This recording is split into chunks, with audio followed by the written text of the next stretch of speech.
Halo, selamat pagi Romo, selamat pagi teman-teman. Perkenalkan, saya Elizabeth Olentika Jangur, mahasiswi semester 6 dari Stipas Santo Silos Suteng. Di video kali ini saya akan menjelaskan terkait dengan pastoral yang dijalankan di paroki kami, yaitu Paroki Santo Fransiskus Assisi Tentang. Sedikit pengenalan untuk paroki kami. Paroki Santo Fransiskus Assisi Tentang terletak di Desa Tentang, Kecamatan Doso, Kabupaten Manggarai Barat. Paroki ini berbatasan dengan Kecamatan Wairi'i di bagian timur dan di bagian barat dengan Paroki Waning. Sedangkan di bagian selatan berbatasan dengan Paroki Golobelu. Paroki Santo Fransiskus Assisi Tentang terletak di ibu kota kecamatan. Baik teman-teman, di sini saya akan menjelaskan 4 hal pokok. Yang pertama itu pastoral seperti apakah yang dijalankan selama ini. Di sini saya akan memilih salah satu kegiatan dari 5 tugas gereja, yaitu di bidang liturgia. Kalau di paroki kami, Paroki Santo Fransiskus Assisi Tentang itu, perayaan Ekaristi mingguan itu dirayakan di pusat paroki. Ada 2 kali misa setiap minggu di paroki. Misa pertama itu dilaksanakan pada hari Sabtu sore dan misa kedua dilaksanakan pada hari Minggu pagi. Selain misa di paroki juga ada pula misa mingguan di stasi-stasi secara bergilir sesuai dengan jadwal yang sudah ditentukan. Pelayanan di paroki Tentang dilakukan oleh pastor paroki dan pastor rekan. Untuk misa harian dilakukan setiap pukul 5.30 dan untuk umat yang hadir misa pagi itu seringkali hanyalah anak-anak asrama, biarawan dan biarawati. Sedangkan untuk keterlibatan umat itu sebagian besar mereka belum terlibat untuk mengikuti perayaan misa pagi. Itu untuk perayaan Ekaristinya. Selain itu, dalam pelayanan sakramen-sakramen, misalnya sakramen baptis dan perkawinan itu dibuat di pusat paroki dan stasi-stasi sesuai dengan jadwal dan kebutuhan umat. Sedangkan untuk pelayanan sakramen krisma dilakukan hanya sekali dalam 4 tahun.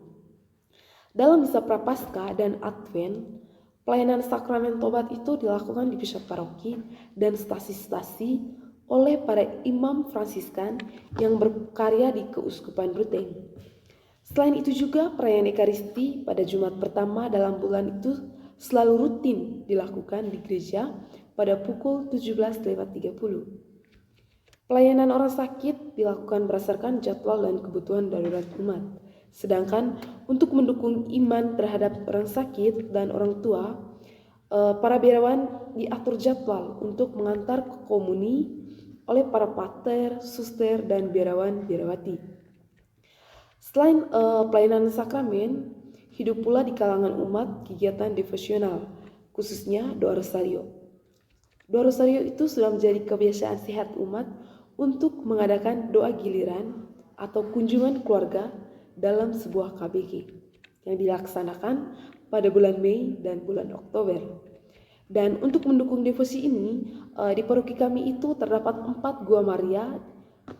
Di antaranya ada 4 gua Maria untuk mendukung kebiasaan umat, yaitu mendoakan novena kelahiran ilahi, 3 Salam Maria, Hati Kudus Yesus, dan juga novena Santo Antonius Padua. Dan dalam pekan suci juga diadakan pula ibadat lamentasi. Untuk hal yang kedua itu yang berkaitan dengan kegiatan ini, yaitu hal-hal positif apakah yang diraih dari kegiatan ini. Menurut saya dalam bidang liturgi tentu banyak sekali hal positif yang diraih dari kegiatan-kegiatan yang sudah dilakukan.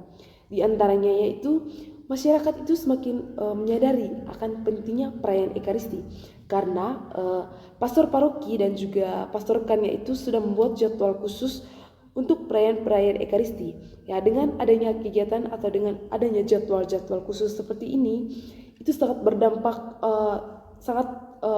sekali pada kehidupan masyarakat, yaitu berkaitan dengan dampak positif yang diraih, yaitu dapat meningkatkan kesadaran iman akan pentingnya perayaan Ekaristi.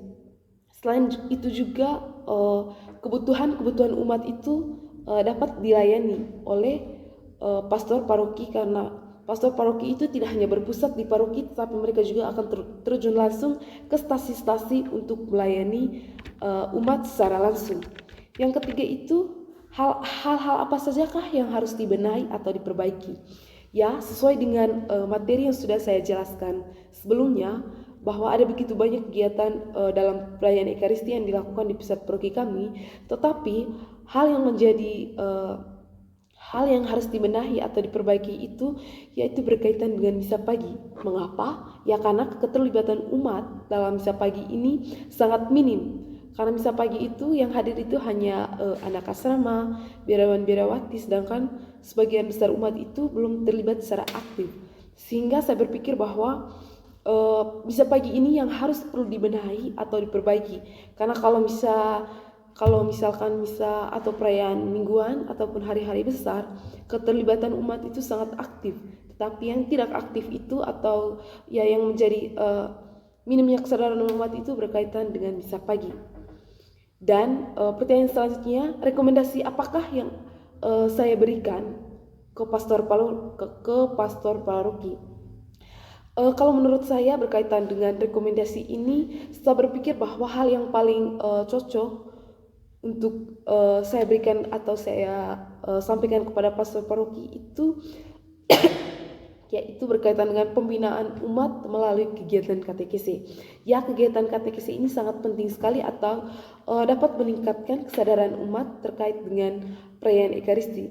Sehingga saya berpikir bahwa alangkah lebih baiknya jika di pusat paroki Santo Fransiskus Assisi tentang itu kegiatan katekesi itu harus dijalankan secara rutin untuk meningkatkan kesadaran umat terkait pentingnya perayaan Ekaristi. Sekian dan terima kasih.